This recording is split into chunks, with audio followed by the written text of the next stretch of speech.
안녕하세요. 써니즈 오디오 채널입니다. 누구나 살아가면서 어렵고 힘든 상황을 마주하게 되고 사람마다 그 상황을 풀어나가는 방식은 다릅니다. 그래서 다른 사람의 문제 풀이 방식에 귀 기울이게 되고 영감을 받아서 우리 삶에 적용해 보기도 하지요. 오늘은 지혜롭게 어려운 상황을 풀어가는 외과 의사의 이야기인데요. 그는 어릴 적 눈속임이 아닌 정말로 자신을 특별하게 만드는 마술을 배우게 되는데 그 마술을 외과 의사로서 겪게 되는 어려운 상황에 활용하고 있습니다. 이 책의 들어가며 부분에 나온 내용인데요. 한 번쯤 이 책 제목을 들어보셨을 거예요. 읽어보겠습니다. 닥터 도티의 삶을 바꾸는 마술가게, 제임스 도티. 번역 주미나, 출판사는 판미동입니다. 아름다운 것. 두개골이 갈라질 때면 두피는 특유의 소리를 낸다. 마치 큰 찍찍이 조각이 서로 떨어질 때와 비슷한 소리다. 그 소리는 유난히 크고 화를 내는 듯 하면서 조금 슬프기까지 하다. 의대에 뇌 수술할 때 나는 소리와 냄새를 가르치는 수업은 없다. 그런데 그런 것도 가르쳐야 한다. 무거운 드릴이 두개골을 통과하면 윙윙거리는 소리가 난다. 드릴이 지나간 자리에 작은 구멍이 뚫리고 그것을 연결하여 두개골을 자를 때면 수술실은 여름날 톱밥 냄새로 꽉 찬다. 두개골이 뇌막과 떨어져 들어 올려질 때면 뭔가 주저하는 듯 펑 하는 소리가 튀어나온다. 뇌막은 뇌를 덮고 있으면서 외부 세상을 막아주는 최전방 방어 역할을 하는 두터운 막이다. 수술용 가위는 천천히 그 뇌막을 가르며 지나간다. 이윽고 뇌가 노출되면 심장 박동 리듬에 맞춰 움직이는 뇌의 모습을 볼 수 있다. 그리고 때로는 뇌가 외부 세상에 자기 맨살을 드러내면서 나약한 모습을 보이게 된 현실에 항의하듯 어쩌면 신음하는 소리도 들리는 것만 같다. 어찌되었건 수술실의 눈부신 조명 아래 모든 이가 볼 수 있도록 은밀한 뇌의 비밀이 드러났으니 그럴만도 하다. 환자복을 입은 아이는 작아 보인다. 수술에 들어가려고 병상 옆에 선 아이를 커다란 환자복이 삼켜버린 듯하다. 할머니가 저를 위해 기도하셨대요. 또 의사 선생님을 위해서도 기도하셨고요. 옆에서 함께 이 이야기를 듣고 있는 아이 엄마가 큰 소리로 숨을 내쉬고 들이쉬는 소리가 들린다. 엄마는 아들 앞에서 아들을 위해 용감한 모습을 보이려 애쓰고 있다. 자신을 위해서이기도 하고 어쩌면 나를 위한 마음이기도 하다. 나는 아이의 머리칼을 쓰다듬는다. 갈색빛이 감도는 길고 얇은 머리카락. 아직 소년이 되기엔 어리다. 이제 막 생일을 지났다고 아이는 말해준다. 우리 꼬마 챔프, 오늘 일이 어떻게 진행이 될지 선생님이 다시 설명해 줄까? 아니면 이미 준비가 다 되었니? 아이는 내가 챔프나 친구로 불러주면 좋아한다. 저는 잠이 들 거예요. 선생님은 제가 더 이상 아프지 않게 제 머리에서 못생긴 녀석을 끄집어낼 거고요. 그렇게 하고 나면 엄마랑 할머니를 만나게 돼요. 그렇죠? 그 못생긴 녀석은 바로 수화세포종이다. 소아 환자에게 가장 흔하게 나타나는 악성 뇌종양으로 두개골 바닥인 후두와에 위치해 있다. 수화세포종은 어른이 발음하기에도 쉬운 단어가 아닌데 아무리 어른스럽게 굴어도 4살짜리 꼬마에게는 더 어려울 게 뻔하다. 소아 뇌종양은 진짜 못생긴 녀석이다. 나는 그 말에 전적으로 동감한다. 수화세포종은 매우 정교하고 아름다운 뇌의 대칭 속에 불쑥 들어온 이상하고 못생긴 침입자다.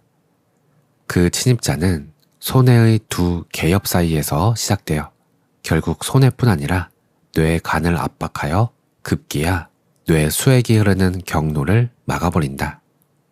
뇌는 지금까지 내가 본 사물 중에 가장 아름다운 것 중 하나며 그런 뇌를 치료하고 뇌의 불가사의를 탐색하는 방법을 찾아내는 일은 내가 결코 당연하게 받아들인 적 없는 일종의 특권이다.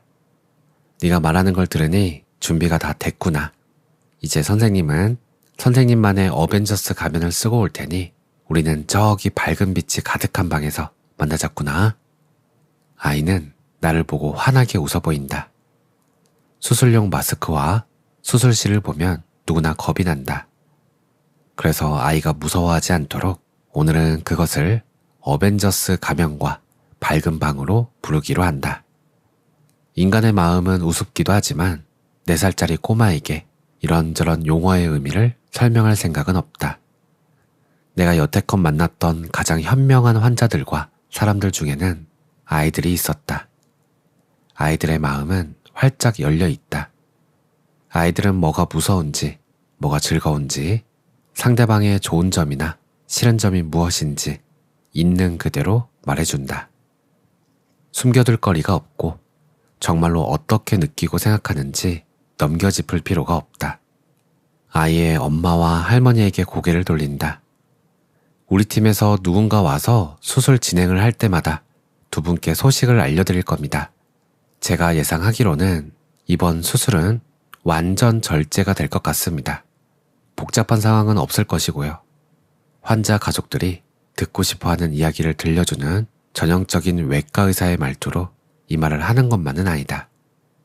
실제로 나는 깨끗하고 효율적인 수술로 전체 종양을 다 없애고 작은 조각을 연구실로 보내 그 악성 종양이 얼마나 못생겼는지 알아볼 참이다. 아이의 엄마와 할머니는 분명 두려워하고 있다. 나는 두 사람의 손을 번갈아 잡아주며 다시 안심시키고 마음을 편안하게 해주려고 애쓴다. 그건 결코 쉬운 일은 아니다. 어린애가 아침에 머리가 아프다고만 해도 부모에겐 최악의 악몽이 되곤 한다. 아이의 엄마는 나를 믿는다. 할머니는 신을 믿는다. 나는 내 수술팀을 믿는다. 우리는 다 함께 이 꼬마의 생명을 살리기 위해 노력할 것이다. 마취과 의사가 숫자를 세고 아이가 잠들자 나는 아이의 머리를 두개골에 고정된 머리틀 안에 놓고 아이를 돌려 엎드린 자세로 눕힌다. 머리 깎는 가위를 꺼낸다. 보통 수술 현장에서 간호사가 하는 일이지만 나는 직접 환자의 머리카락을 깎는 쪽이다. 일종의 나만의 의식이다. 천천히 머리를 밀면서 이 소중한 아이를 떠올리고 수술의 모든 세부사항을 마음속에서 되새기곤 한다. 처음 자른 머리카락은 수술실 수단 간호사에게 건네주며 나중에 아이 엄마에게 보여줄 수 있도록 작은 주머니 안에 넣으라고 부탁한다. 이건 아이가 태어나서 처음 깎은 머리카락이고 지금 아이 엄마의 마음은 제발 이번이 마지막이기를 바랄 테니 분명히 나중에 그 머리카락은 중요한 의미로 남을 것이다. 그러니까 처음이라는 건 훗날까지 기억하고 싶은 하나의 이정표가 된다. 처음으로 머리 깎던 날, 처음으로 이 빠지던 날, 처음으로 학교 가던 날, 처음으로 자전거 타던 날. 하지만 처음으로 뇌 수술하는 날은 이 목록에 절대로 올라와 있지 않다. 나는 이 어린 환자가 살아가며 이런 첫날을 맞이할 수 있기를 바라면서 연한 갈색빛에 가는 머리카락을 부드럽게 깎는다. 내 마음속에서 그 아이가 앞니 빠진 짓궂은 얼굴로 환하게 웃는 모습을 볼 수 있다. 또 제 몸집만한 가방을 어깨에 메고 유치원에 걸어가는 모습도 보인다.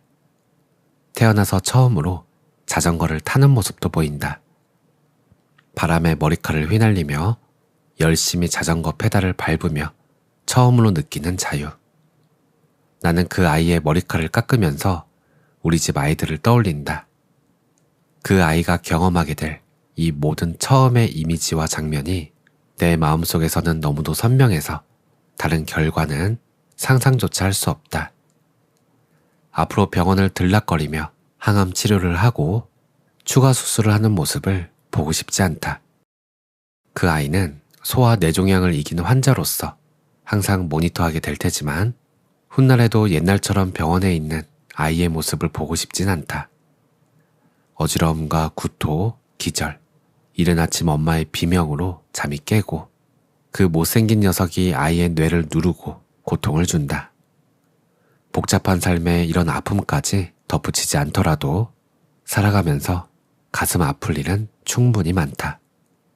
나는 수술이 진행될 수 있을 정도까지 아이의 머리카락을 조심스럽게 깎는다.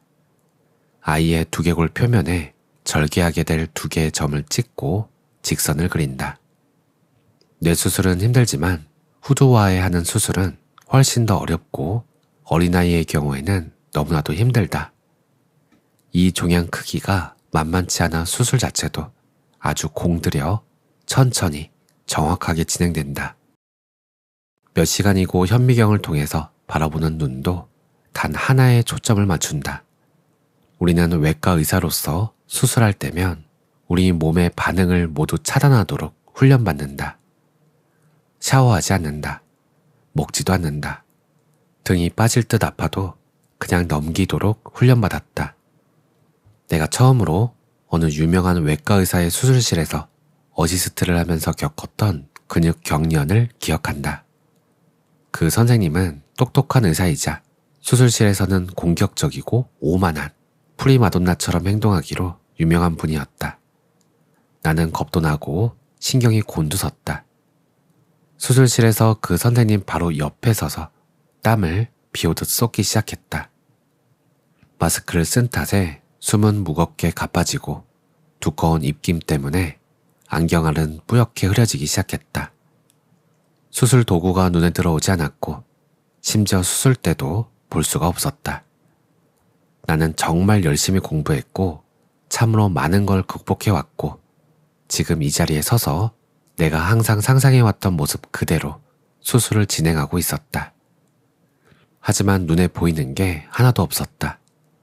그러자 감히 생각하지도 못했던 일이 일어났다. 내 얼굴에서 커다란 땀방울이 또르르 구르더니 멸균된 수술 부위에 뚝 떨어졌다.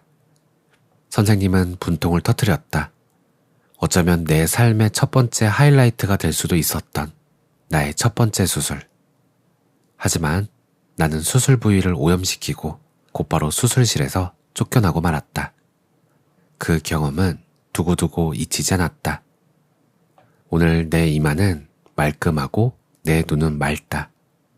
심장박동은 차분하고 안정적이다. 경험은 차이를 만든다. 나는 수술실에서 독재자나 오만한 프리마돈나처럼 굴지 않는다. 수술팀 한 사람 한 사람이 다 귀하고 꼭 필요한 존재다. 모두 자기가 맡은 역할에 충실하다. 마취과 의사는 아이의 혈압과 산소, 의식 수준, 심장 박동 리듬을 모니터한다. 외과 간호사는 수술 도구와 물품을 계속 확인하고 내가 필요한 게 있으면 언제든 집을 수 있는 곳에 준비해둔다. 아이의 머리 아래에는 혈액과 관주액을 담기 위해 드레이프에 부착된 커다란 주머니가 걸려 있다.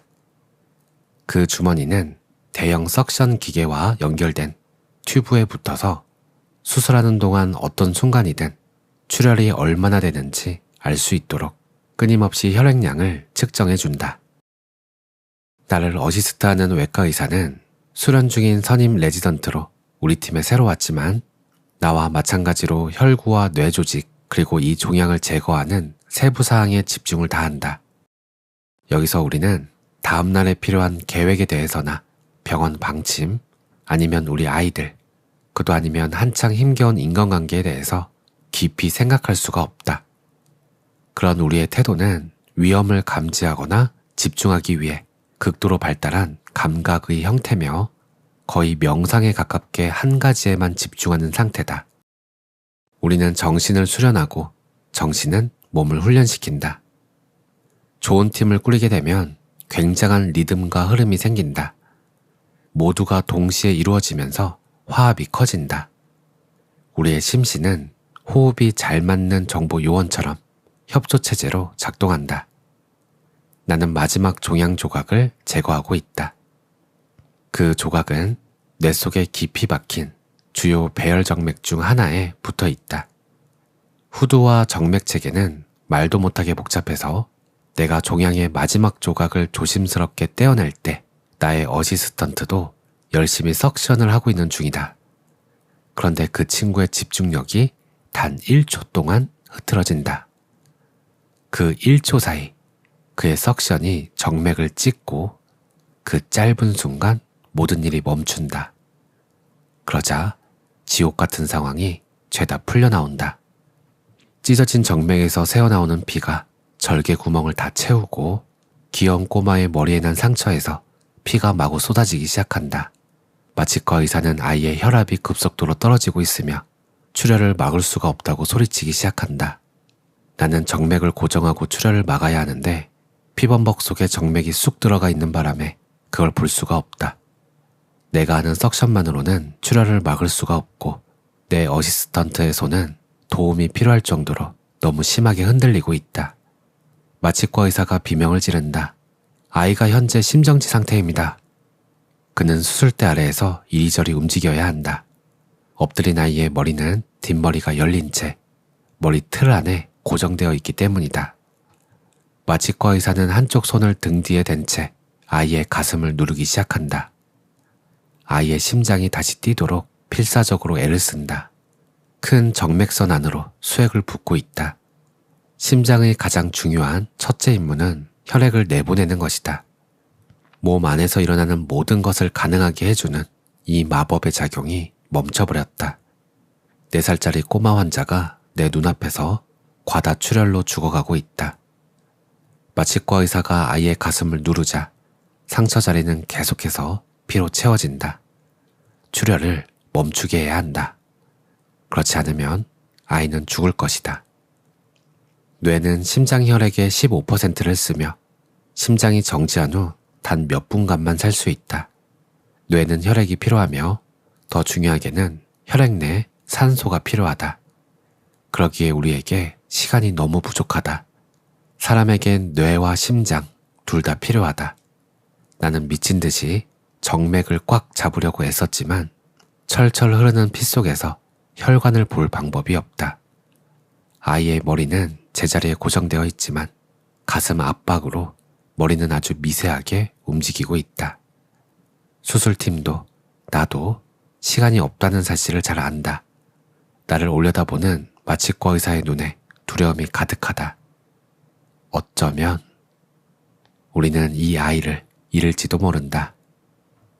심폐소생술은 마치 자동차에 2단 기어를 넣고 클러치 스타트를 하려고 하는 것과 같다. 말하자면 그게 통할지 확신할 수 없으므로 별로 믿을 만한 상황이 아니라는 뜻이다. 지금처럼 출혈이 계속되고 있을 때라면 특히나 그렇다. 나는 혈관을 제대로 볼 수 없는 상태로 수술하는 중이다. 그러니 이성과 기술을 넘어선 어떤 가능성을 향해 마음을 열고 수십 년 전에 내가 배웠던 것을 하기 시작한다. 레지던트 시절도 의대에서도 아닌 바로 그 캘리포니아 사막의 어느 길가 작은 마술가게 뒷방에서 배웠던 그것을 시작한다. 마음을 차분하게 가라앉힌다. 몸에 긴장을 푼다. 함몰된 혈관을 머릿속에 그린다.